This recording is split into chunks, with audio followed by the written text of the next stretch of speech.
Ingat pesan ibu, pakai maskermu, cuci tangan pakai sabun, jangan sampai tertular. Ingat selalu pesan ibu, jaga jarakmu, hindari kerumunan, jaga keluargamu.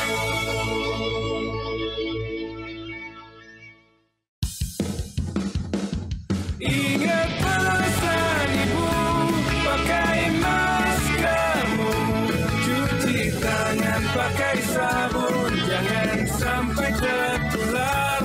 Ingat selalu pesan ibu, jaga jarakmu, hindari kerumunan, jaga keluargamu.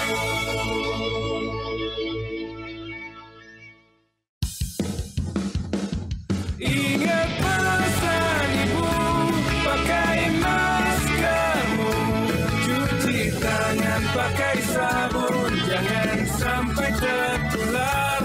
Ingat selalu pesan ibu, jaga jarakmu, hindari kerumunan, jaga keluargamu.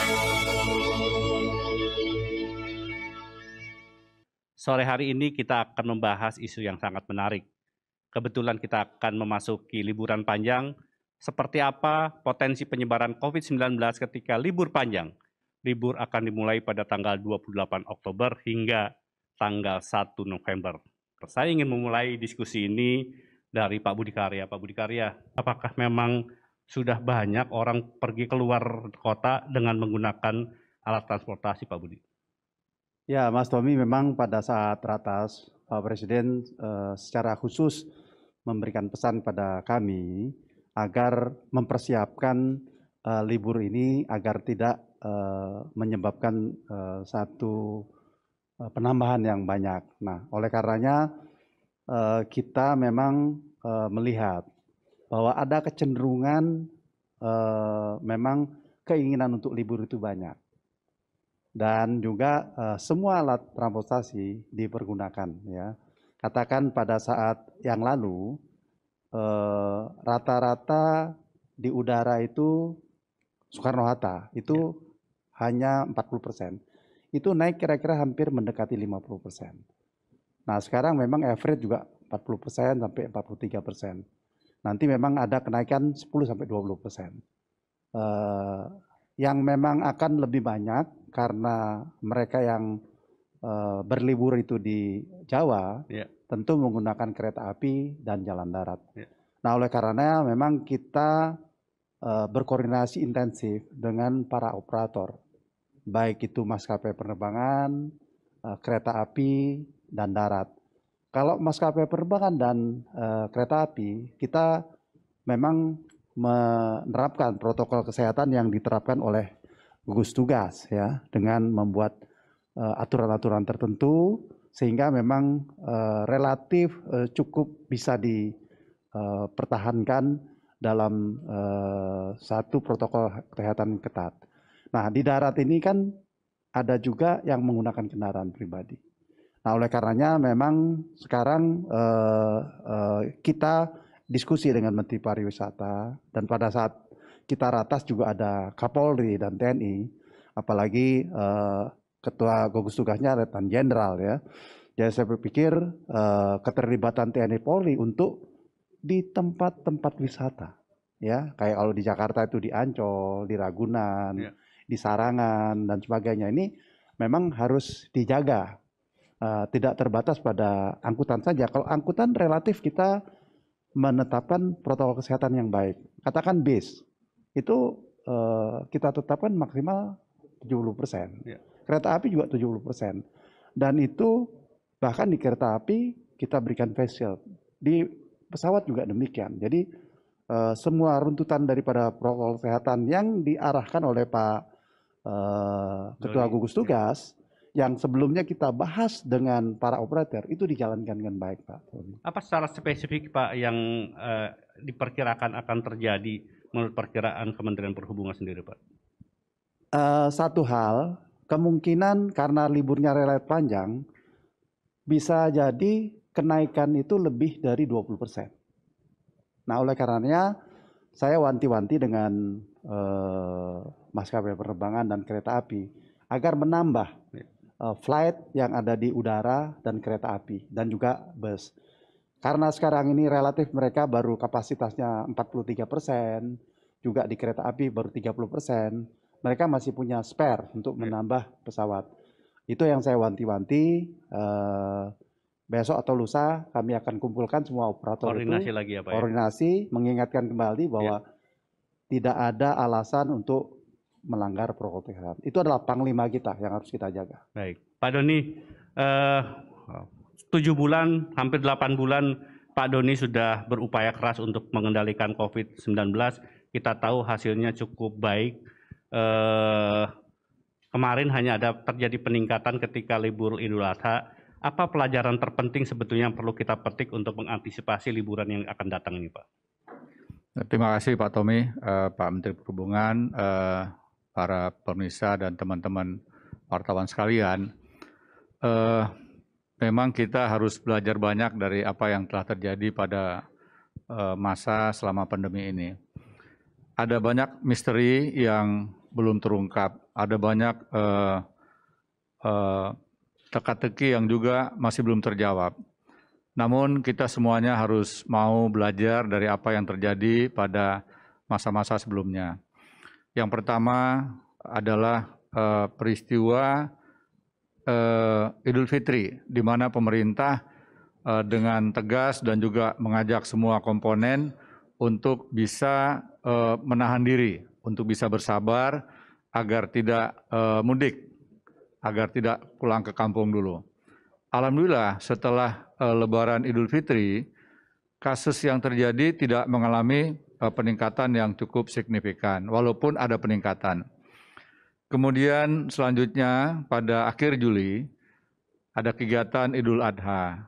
Nah, di sini mulai ada pelonggaran dan upaya-upaya bersama untuk mengingatkan masyarakat agar bisa mematuhi protokol kesehatan mungkin tidak sekencang pada saat Idul Fitri.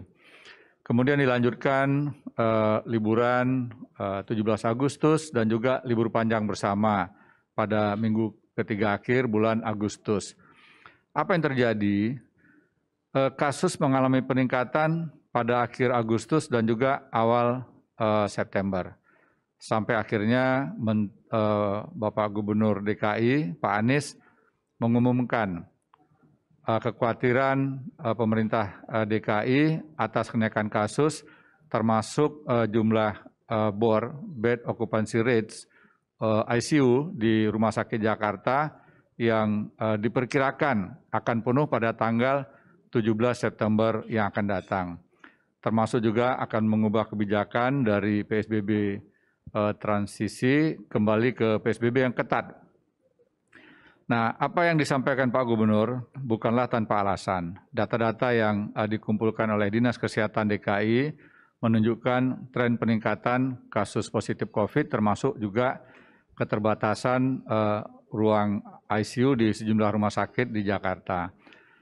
Nah, Bapak Presiden langsung menugaskan para Menko dan juga Menteri Kesehatan dan kami selaku Satgas untuk bekerja keras agar peningkatan kasus bisa kita kendalikan dan ruang ICU itu bisa kita tambah.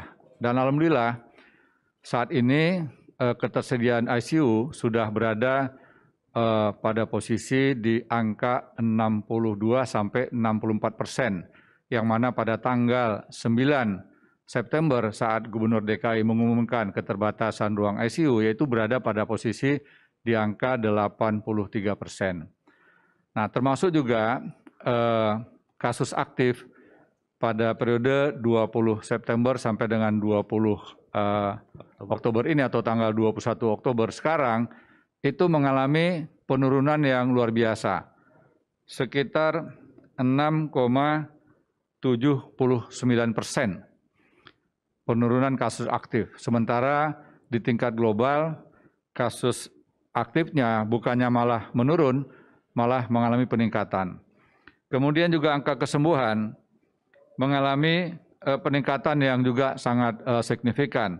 Dari posisi tanggal 20 September berada pada angka 72,5% dan tanggal 20 Oktober pada angka 79,63%. Jadi ada peningkatan 7% lebih yang sembuh. Dan hari ini kesembuhan mendekati angka 300.000 orang, yaitu tepatnya sekitar 297.000 orang yang telah sembuh. Bapak Ibu sekalian, ini harus kita berikan apresiasi yang luar biasa, terutama kepada para dokter yang telah bekerja keras, kepada perawat dan tenaga kesehatan lainnya yang telah membanting tulang, yang telah mengabdikan seluruh waktu dan tenaga, bahkan jiwa raganya untuk kesembuhan pasien di rumah sakit. Ya, jadi sekali lagi kesembuhan ini adalah sebuah kerja keras dari semuanya, baik oleh Bapak Presiden, para menteri, koordinator, menteri, kemudian juga para gubernur, bupati, wali kota. Dan hari ini kita merasa cukup cukup merasa senang karena angka kesembuhan yang tinggi. Tetapi ingat, kita tidak boleh lengah, kita tidak boleh kehilangan kewaspadaan.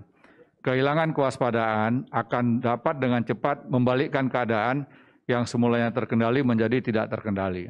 Kenapa demikian?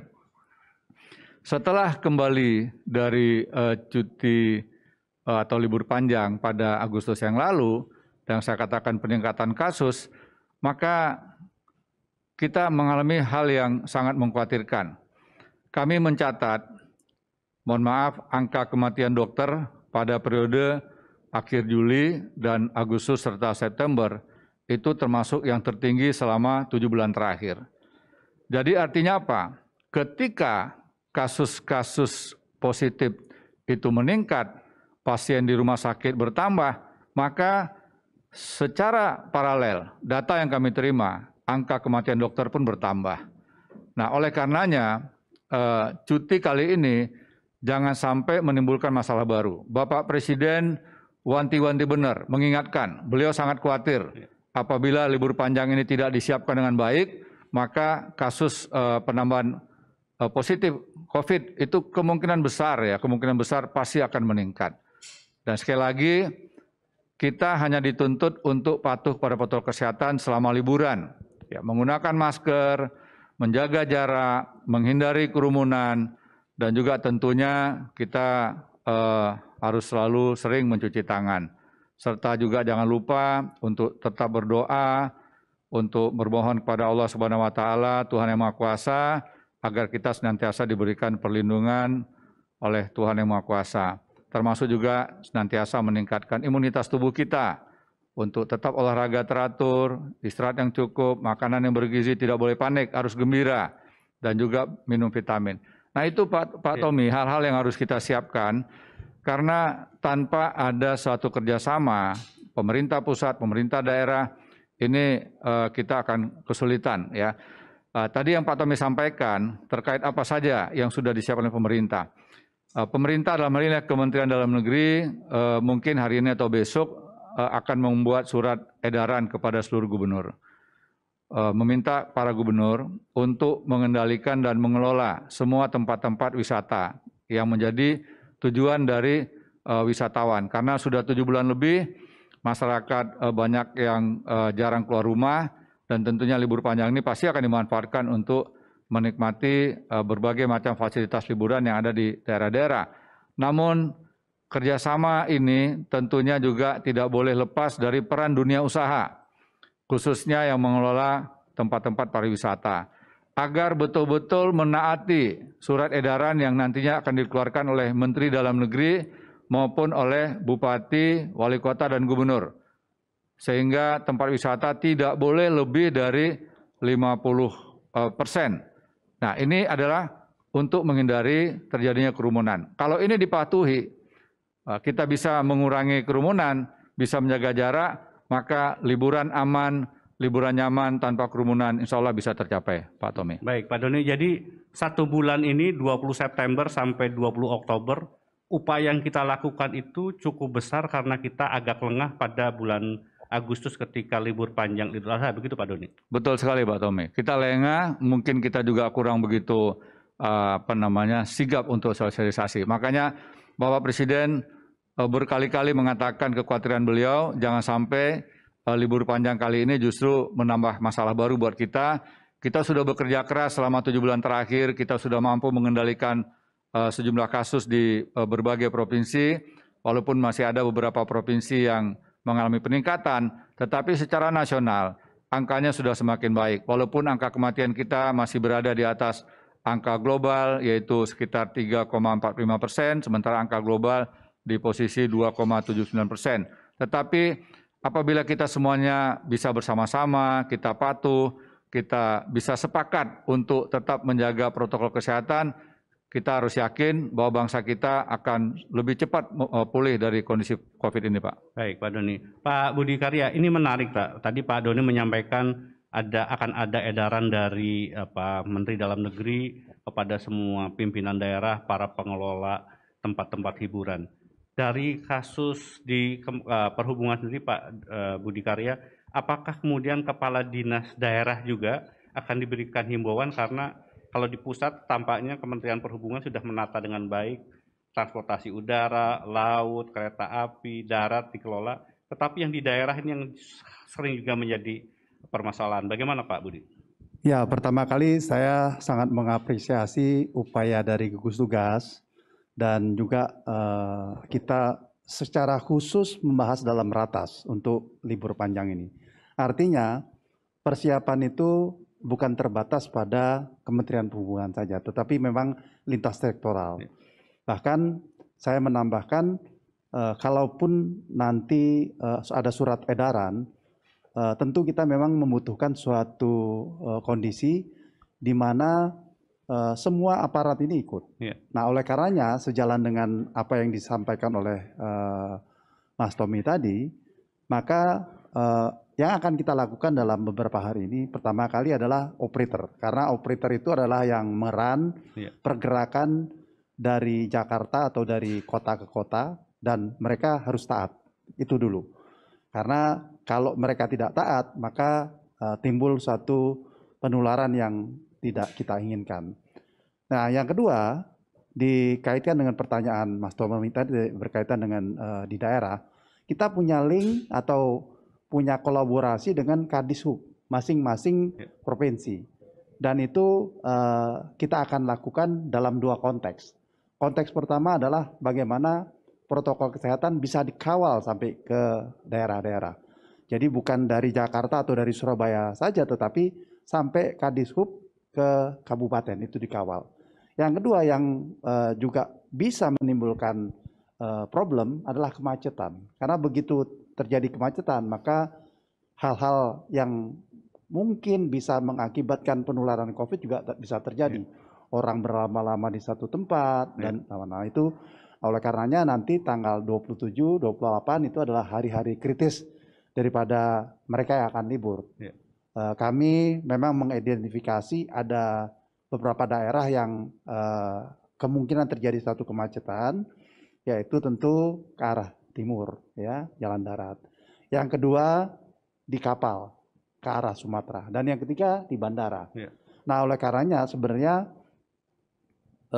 kami juga menghimbau bahwa para mereka yang berekreasi itu jangan bertumpu pada tanggal 28. Jadi lakukanlah mungkin 29 atau 30. Kan ini masih lama, liburnya panjang, dan kalau kita libur bertumpuk antusias pada 28, terjadi suatu kemacetan, ini juga tidak menguntungkan untuk mereka. Mereka yang tadinya memproyeksikan perjalanan ini ke Solo katakanlah 9 jam, bisa jadi 12 jam. Tapi kalau kita bisa menghimbau, mengatur diri, maka mereka bisa melakukannya itu, dan hasilnya bisa dicapai katakanlah tetap 9 jam. Nah, hal ini sebenarnya pernah terjadi, kita juga cukup efektif menghimbau masyarakat untuk tidak di tanggal 28 atau 27 malam, ya, karena disitulah puncak-puncak mudik atau perjalanan dari masyarakat khususnya yang selalu macet itu memang dari Jakarta, di 3 tempat itu. Nah, oleh karenanya saya mengapresiasi apa yang dilakukan. Saya juga ingin terima kasih kepada Pak Doni, gugus tugas. Hubungan antara gugus tugas dengan kami selaku sektor perhubungan, berikut operatornya itu sangat bagus sekali. Jadi koordinasi di tingkat bawah jarang sekali persoalan itu naik sampai ke kami. Ya. Dan Selesai ya Pak ya? Ya, dan secara periodik kami melakukan koordinasi. Jadi katakanlah kalau ada satu hal tertentu saya sampaikan Pak Doni, maka antar departemen ini diselesaikan oleh gugus tugas dengan baik. Pak Doni, tadi ada satu pertanyaan menarik dari Susanti tadi Pak, bahwa Bapak tadi menyampaikan liburan aman, nyaman, tanpa kerumunan. Apakah itu bisa dilakukan atau pilihan liburan di pantai itu adalah pilihan yang lain gitu Pak Doni? Baik, terima kasih Pak Tommy. Liburan banyak pilihan. Liburan keluar rumah, ke luar kota, atau di kota atau di rumah saja. Jadi banyak pilihan. Dan saya yakin masyarakat sudah semakin paham, sudah semakin cerdas untuk memilih mana yang kira-kira akan dilakukan selama liburan panjang yang akan datang. Memilih liburan di rumah pun tidak salah. Dan saya justru mengajak kepada teman-teman semua, masyarakat seluruhnya, seluruh Indonesia, untuk memanfaatkan liburan panjang ini juga melakukan aktivitas untuk lingkungan. Contohnya, sekarang dalam musim hujan ya, bisa mencari pohon-pohon tertentu untuk bibit-bibit pohon tertentu untuk ditanamin. Kemudian yang kedua, bekerja sama dengan seluruh masyarakat yang ada di RT RW masing-masing untuk membersihkan saluran-saluran air, membersihkan selokan-selokan, membersihkan gorong-gorong, melakukan apa saja yang dapat mengurangi risiko dalam menghadapi curah hujan yang tinggi. Kenapa demikian? Karena kita dalam posisi menghadapi La Nina dan risiko kita untuk mengikuti menjalankan liburan di luar rumah, di alam terbuka, tanpa mendapatkan informasi yang utuh atau yang lengkap tentang cuaca, ini juga punya risiko yang tinggi. Contoh misalnya, ya berada di alam terbuka, tiba-tiba angin kencang, kita tidak bisa memprediksi, tiba-tiba saja angin kencang, lantas ada pohon yang tumbang atau dahan yang patah. Nah, ketika kita tidak mengantisipasinya, pohon-pohon itu atau daun yang cabang yang patah atau tumbang itu juga bisa membahayakan kita. Termasuk juga di sepanjang perjalanan. Ketika angin puting beliung melanda suatu daerah, biasanya itu ada saja pohon yang tumbang. Oleh karenanya kita diminta juga untuk merapikan batang-batang pohon. Pohon-pohon yang sudah cukup yang sudah cukup banyak cabangnya, bebannya berat, itu gampang sekali patah. Nah, ini kan bisa kerjasama gotong royong untuk dipangkas, ya, dipangkas, bukan dipotong, bukan ditebang, ya. Jadi dipangkas supaya ketika ada angin bebannya tidak begitu berat. Nah, aktivitas seperti ini akan membuat kita merasa puas kepada diri kita karena kita telah membantu alam, membantu lingkungan. Termasuk juga ketika terjadi sesuatu tidak menimbulkan kerugian harta benda dan juga korban jiwa. Pohon yang tumbang bisa menimpa rumah, bisa menimpa kendaraan, bahkan juga kita.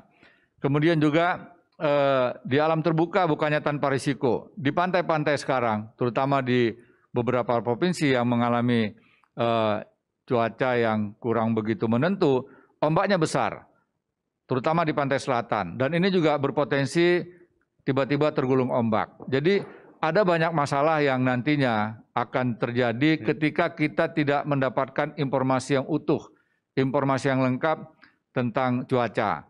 Nah, oleh karenanya memilih itu sangat penting. Jadi setiap keluarga diharapkan mencari tahu, kemudian melakukan koordinasi dengan banyak pihak, terutama tentang cuaca. Nah, kalau ini sudah dilakukan, maka yang pertama aman dulu. Yang kedua harus nyaman. Nyaman bagaimana? Supaya tidak tertular. Ketika kita berada pada tempat-tempat yang ramai, yang berkerumun, maka bisa berpotensi terjadinya penularan. Dan disinilah peran dari semua unsur untuk saling mengingatkan. Ketika kita berada di keramaian, kita mengingatkan supaya mengurangi jarak, menghindari orang-orang lain. Itu sama halnya kita berupaya untuk mencegah terjadinya penularan.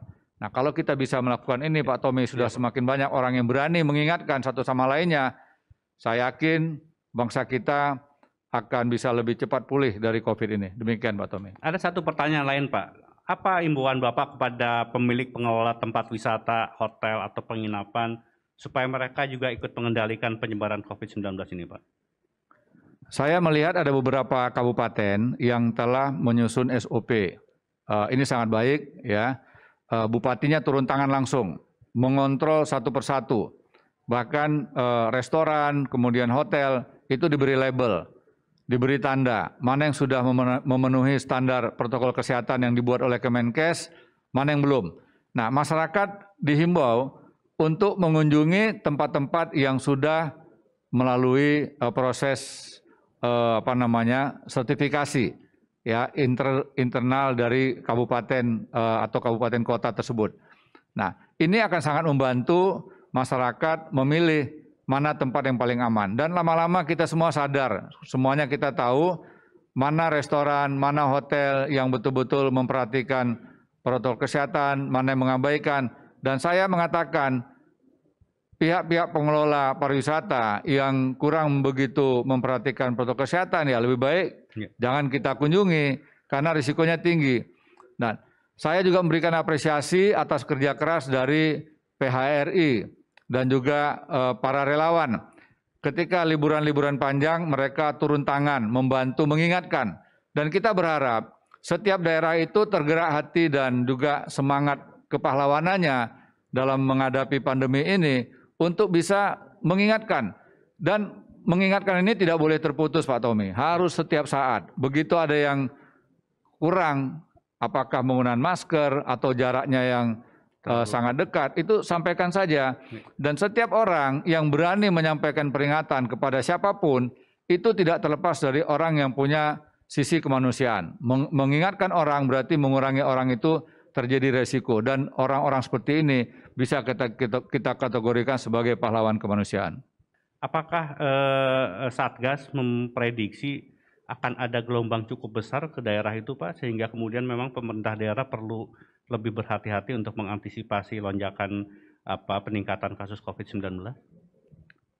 Betul sekali, Pak Tommy. Jadi 7 bulan lebih ya COVID, banyak masyarakat yang selama ini tidak berani ke luar rumah, tidak berani keluar kota. Mungkin periode yang sekarang ini keinginan masyarakat untuk berlibur, terutama ke daerah-daerah wisata, mungkin menjadi salah satu hal yang akan lebih tinggi ya. Kemudian tentunya nanti kita ikuti perkembangan setiap hari menjelang tanggal 28. Tetapi prediksi kita angka atau keinginan masyarakat untuk keluar kota sangat tinggi, terutama di sekitar Jawa Barat ya, Bandung, kemudian juga di kawasan Puncak dan wilayah di sekitar Banten ya. Karena penduduk DKI Jakarta ini jumlahnya 10 juta orang dan keinginan untuk mencari sesuatu yang bersifat alam itu sangat mungkin akan sangat tinggi gitu. Nah, yang perlu kita antisipasi adalah tadi sudah diingatkan oleh Pak Budi ya, informasi dari BMKG, Badan Klimatologi, Meteorologi dan Geofisika. Nah, ini setiap saat BMKG selalu memberikan informasi dan setiap saat kita boleh atau bisa mengikutinya. Kemudian bagi daerah-daerah yang punya potensi banjir-banjir bandang, bahkan tanah longsor, ini juga kita minta untuk melakukan banyak hal ya, terutama apel kesiapsiagaan, mengecek perlengkapan, peralatan, kemudian mungkin juga melakukan drill-drill. Ya, kita lihat bahwa ada daerah-daerah yang punya kesiapan tinggi, terjadi curah hujan tinggi, lantas ada banjir bandang, tanah longsor, namun tidak ada korban jiwa. Ya, dan kami sekali lagi memberikan apresiasi atas seluruh kerja keras para pimpinan di daerah bersama dengan unsur TNI Polri, para relawan dan juga tokoh-tokoh, terutama tokoh agama dan tokoh masyarakat yang dengan gigih mengingatkan masyarakat. Sehingga ketika banjir bandang terjadi, masyarakat sudah berada di tempat-tempat yang lebih tinggi. Nah, kerjasama ini kita harapkan semakin tetap berlanjut terus, karena bagaimanapun Pak Tommy, kita negara dengan risiko ancaman tertinggi di dunia. Ya, Ibu Menteri Keuangan mengatakan World Bank memasukkan Indonesia menjadi salah satu dari 35 negara dengan ancaman bencana tertinggi di dunia. Dan tahun 2022 Indonesia akan terpilih sebagai tuan rumah untuk acara PBB yang berhubungan dengan pengurangan risiko bencana, Global Platform for Disaster Risk Reduction. Nah, ini tentunya juga harus kita tunjukkan bahwa walaupun negara kita, wilayah nasional kita punya begitu banyak potensi bencana, tetapi masyarakatnya tangguh. Bangsa kita adalah bangsa yang tangguh dalam menghadapi berbagai macam bencana. Mulai dari bencana geologi, vulkanologi, kita punya 500 gunung api, 127 aktif, kita punya 295 patahan. Di Jakarta saja Pak Tommy, ya. Ini dikelilingi oleh patahan, mulai dari patahan Lembang, kemudian patahan Garut Selatan, kemudian Baribis dan Cimandiri.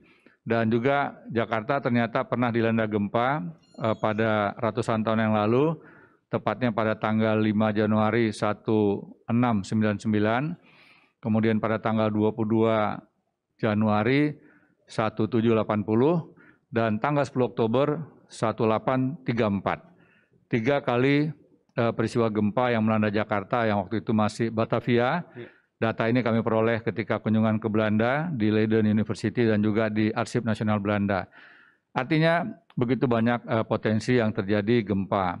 Kemudian juga setiap tahun ada musim kemarau, El Nino, dan sekarang La Nina. Ketika kemarau, kebakaran hutan dan lahan, ketika curah hujan tinggi, banjir bandang, tanah longsor, abrasi pantai, artinya gelombang tinggi.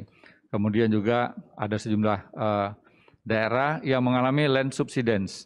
Ya, terjadi penurunan permukaan tanah akibat pengambilan air tanah yang banyak. Jadi ini adalah tantangan-tantangan kita semua, dan kita harus bisa menunjukkan kepada dunia bahwa walaupun bangsa kita termasuk daerah yang punya potensi risiko bencana yang tinggi, tapi bangsa kita tangguh. Dan ini harus kita gelorakan terus, semangat ketangguhan bangsa kita dalam menghadapi potensi ancaman. Kita tidak bisa menghindar dari ancaman ini, kita harus bisa beradaptasi, dan kita juga harus selalu mempersiapkan seluruh masyarakat sampai dengan tingkat yang paling rendah, yaitu keluarga. Nah, ketika semua keluarga ini tangguh, maka otomatis bangsa Indonesia adalah bangsa yang tangguh. Baik. Pak Budi Karya, ini ada pertanyaan dari Popina Tama, RPKFM. Apakah ada penambahan rute maskapai dalam masa libur panjang ke depan ini, Pak? Ya, kita biasanya atau rencananya menambah frekuensi. Jadi bukan menambah rute, tapi menambah frekuensi. Bahwasanya ada rute yang baru, kalau ada aplikasi memang kita berikan pada maskapai. Saya pikir tidak perlu dikhawatirkan. Karena dengan menambah rute dan menambah frekuensi, justru penumpukan di satu pesawat itu akan berkurang. Jadi kita masih punya ruang untuk menambah itu, dan itu akan kita lakukan. Dan yakini bahwa dengan menambah rute, ya, dengan menambah frekuensi, itu justru memberikan suatu rasa aman bagi masyarakat. Nah, oleh karenanya kami berkoordinasi sangat intens dengan para maskapai bahwa apa yang dilakukan baik pada saat berangkat dan pada saat di dalam itu seharusnya atau harus melakukan suatu protokol kesehatan dengan baik. Dan saya kemarin juga ke Kalimantan, jadi para penerbangan itu bahkan memberikan face shield, ya, tidak sekedar mereka membatasi jumlah, tetapi juga face shield diberikan secara gratis sehingga kita juga bisa menambah proteksi akan terjadinya penularan. Yang satu lagi pertanyaan Pak, apakah ada pada calon penumpang prosedurnya masih sama, harus melakukan rapid test atau? Masih. Jadi masih melakukan prosedur yang sama, dan saya pikir itu juga menambah rasa aman. Ya. Dan juga saya pikir satu sama lain menjadi suatu confident ya. Dan memang satu hal yang penting pada saat di pesawat itu, seyogyanya para penumpang itu tidak melepas masker. Jadi kalaupun dimungkinkan, kalau nggak terpaksa ya jangan minum lah gitu ya. Minum nanti kalau sudah turun. Apalagi makan. Kalau dapat makan ya dipegang, dibawa pulang oleh-oleh untuk sanak keluarga ya. Dan yang penting juga jangan berbincang. Karena kalau berbincang itu kadang-kadang kita membuka masker, tentu menjadikan satu suasana yang kurang kondusif. Kemarin saya menjalani penerbangan, ya 2 penerbangan, bahkan waktu ke Palangkaraya menggunakan penerbangan tertentu, waktu pulang dari saya melihat bahwa penumpang ini semakin sadar dan apresiasi kepada penumpang sadar. Jadi tidak ada berisik-berisik bicara dan sebagainya. Bahkan makan pun terbatas. Mereka cuma berapa saat makan terus langsung ditutup. Nah, ini kesadaran-kesadaran yang penting karena walaupun di pesawat itu ada satu teknologi yang namanya HEPA, di mana di dalam pesawat itu relatif lebih aman dibandingkan suasana ruangan biasa, tetapi saya pikir untuk menjaga agar penularan itu tak terjadi, lebih baik kita tidak berbincang. Kalau bisa menahan makan dan minum, kita tunda saja itu makan dan minum. Pak Doni selalu menyampaikan ya Pak, bahwa dalam bepergian, dalam bertransportasi, dalam perjalanan, protokol kesehatan itu sesuatu yang wajib. Bahkan Pak Doni sudah menyampaikan kalau bisa tidak usah makan, tidak usah minum kalau penerbangan di bawah 2 jam. Begitu ya Pak Doni ya Pak? Betul sekali Pak Tommy. Jadi seandainya bisa menahan diri untuk tidak buka masker, tidak makan dan tidak minum, tidak mengobrol juga, itu langkah yang paling bagus. Tapi kalau misalnya bisa, tapi kalau nggak bisa pun terpaksa harus makan dan minum, lebih baik secepatnya kemudian segera menggunakan masker kembali. Dan saya mengajak kepada masyarakat, kalau seandainya tidak perlu untuk keluar kota, sebaiknya di rumah saja. Sekarang ini banyak sekali aktivitas yang dapat membuat kita terhibur di rumah.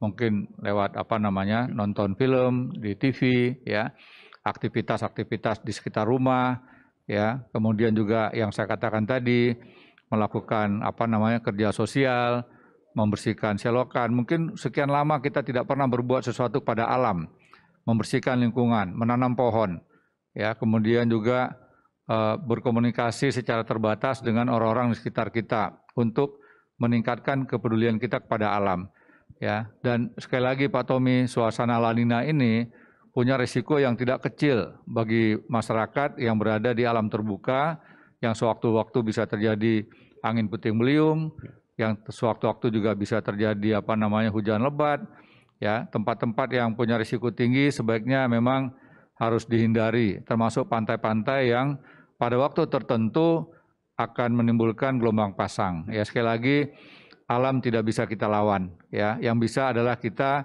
menyesuaikan diri dengan kondisi alam. Kemudian juga upaya bersama adalah saling memberikan informasi, membagi informasi kepada keluarga, kepada orang-orang sekitar kita. Kemudian juga mereka yang di hulu kita harapkan juga rajin untuk menyampaikan perkembangan situasi di daerahnya. Kami dari Satgas telah memiliki aplikasi untuk jajaran TNI, Polri dan juga Satpol PP, relawan untuk bisa melaporkan perkembangan yang ada di daerah real time, dan itu bisa diikuti dan bisa diakses. Mudah-mudahan ini bisa membantu seluruh masyarakat yang akan melaksanakan kegiatan liburan panjang. Demikian Pak Tommy. Baik, terima kasih.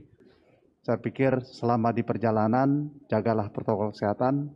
Saya ulangi lagi, kalau di pesawat, kalau bisa menunda minum, menunda makan itu adalah yang bagus, ya. Bahkan bicara pun seperlunya sekali. Kalau bisa tidak bicara.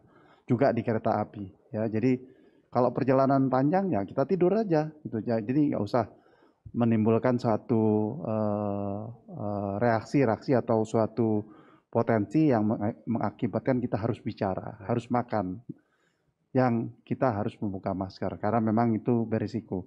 Sekali lagi, apa yang kita lakukan bagi mereka yang menggunakan kendaraan, persiapkan kendaraan dengan baik, ya, tapi hitung risiko pada kendaraan kita, apakah kendaraan kita memang mampu kalau ada hujan, kalau itu macet. Di sisi lain, kendaraan umum banyak sekali, ya, bis, kereta api, pesawat menjadi pilihan-pilihan yang membuat risiko itu tidak ada. Mas. Baik. Ingat pesan ibu, pakai maskermu, cuci tangan pakai sabun, jangan sampai tertular. Ingat selalu pesan ibu, jaga jarakmu, hindari kerumunan, jaga keluargamu.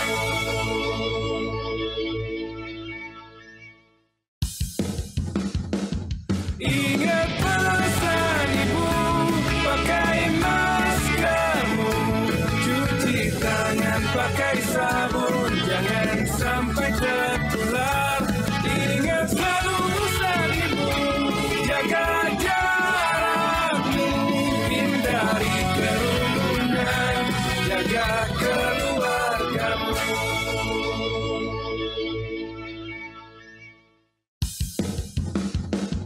Ingat pesan ibu, pakai maskermu, cuci tangan pakai sabun, jangan sampai tertular.